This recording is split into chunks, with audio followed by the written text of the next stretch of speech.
एक दशक तक दुनिया का सबसे वांछित व्यक्ति एक ऐसा भूत था जिसे कोई पकड़ नहीं पा रहा था। आज हम परत दर परत खोलेंगे उस अविश्वसनीय कहानी को कि कैसे एक विशाल खुफिया ऑपरेशन ने आखिरकार उसे ढूंढ निकाला।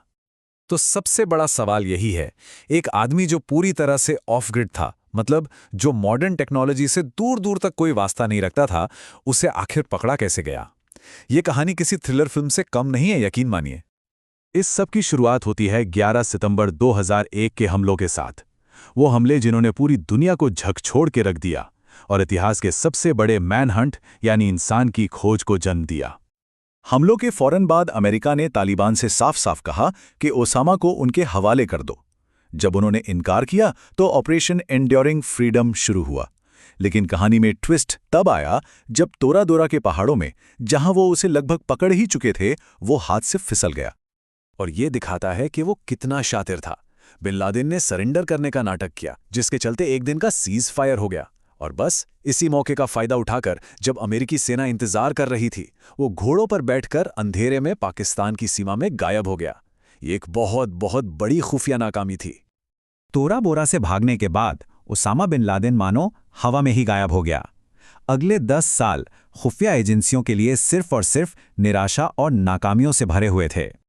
बिन लादेन ने एक सिंपल लेकिन बहुत असरदार तरीका अपनाया। उसने सभी इलेक्ट्रॉनिक कम्युनिकेशन बंद कर दिए। मतलब कोई फोन नहीं, कोई इंटरनेट नहीं, कुछ भी नहीं।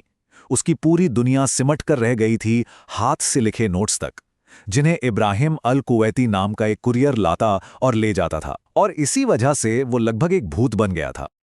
CIA ने उसे खोजने के लिए क्या क्या नहीं किया। दुकानों में मिलने वाली माचिस की डिब्बियों पर इनाम छपवाए गए, मोबाइल फोन में खुफिया चिप लगाई गईं, इस उम्मीद में कि अलकायदा के लोग उन्हें खरीदेंगे। लेकिन यह सब बेकार था, क्योंकि बिन लादेन तो पूरी तरह से ऑफलाइन था। जब कोई तरीका काम नहीं आया तो CIA ने एक बहुत ही खतरनाक दांव खेला। उन्होंने हुमाम अल बलावी नाम के एक डॉक्टर को पकड़ा और उसे अल-कायदा के अंदर अपना आदमी बनने के लिए मजबूर किया। प्लान यह था कि वो उसामा के करीब पहुंचेगा और उसकी खबर देगा। लेकिन ये पूरी की पूरी योजना एक भयानक जाल निकली।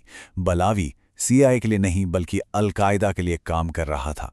उसे अफगानिस्तान के कैंप चैपमैन में एक मीटिंग के लिए बुलाया गया और वहां उसने खुद को उड़ा लिया और साथ में उड़ा दी CIA की वो टॉप टीम जो इस केस पर काम कर रही थी।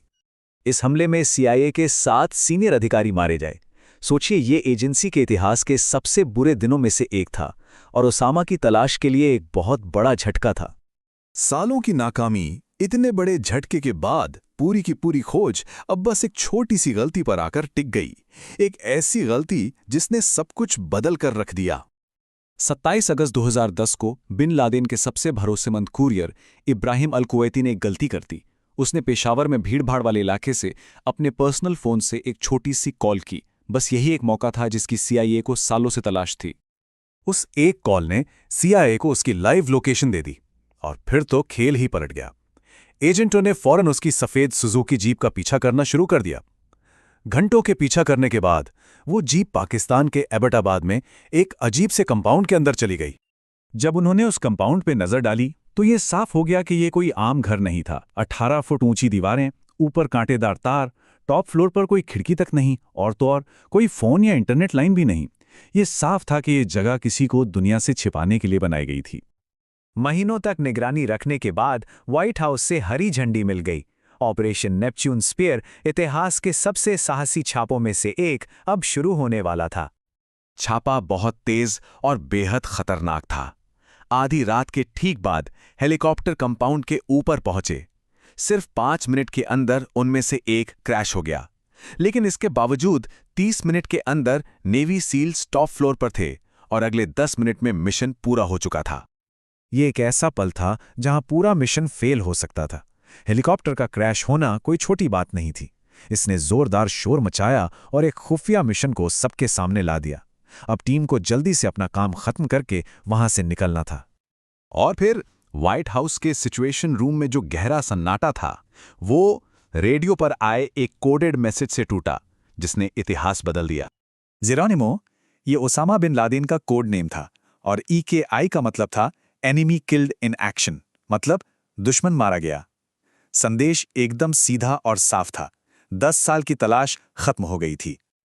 लेकिन इस पूरे एक्शन और तनाव के बीच एक बड़ी ही अजीब और कह सकते हैं मानवीय सी बात हुई। बिन लादेन की हाइट 6 फुट 4 इंच थी और उसकी पहचान पक्की करने का एक तरीका उसकी लंबाई मापना भी था। लेकिन पूरी टीम में से किसी के पास एक मामूली सा मेजरिंग टेप तक नहीं था। मिशन तो पूरा हो गया था, पर कहानी अभी खत्म नहीं हुई थी। अब बारी थी दुनिया को बताने की और इस छापे के बाद जो कुछ हुआ उससे निपटने की। कुछ ही घंटों के अंदर राष्ट्रपति ओबामा ने दुनिया को संबोधित किया और उस खबर की पुष्टि की जिसका कई लोग एक दशक से इंतजार कर रहे थे। लेकिन सील्स ने सिर्फ बिन लादेन को ही खत्म नहीं किया था, उन्होंने खुफिया जानकारी का एक पूरा खजाना बरामद किया था। हार्ड ड्राइव्स, कंप्यूटर्स, उसकी निजी डायरी, इन चीजों से अल-कायदा के ऑपरेशंस और छिपे हुए बिन लादेन की जिंदगी के बारे में वो बातें पता चलीं जिनकी किसी ने कल्पना भी नहीं की थी। तो दुनिया के सबसे वांछित व्यक्ति की तलाश तो खत्म हो गई, लेकिन सवाल यह है कि उस कंपाउंड से मिली हार्ड ड्राइव्स ने कौन से नए राज खोले और उन फाइलों के अंदर आज भी क्या कुछ छिपा हो सकता है? ये एक ऐसा सवाल है जो आज भी कायम है।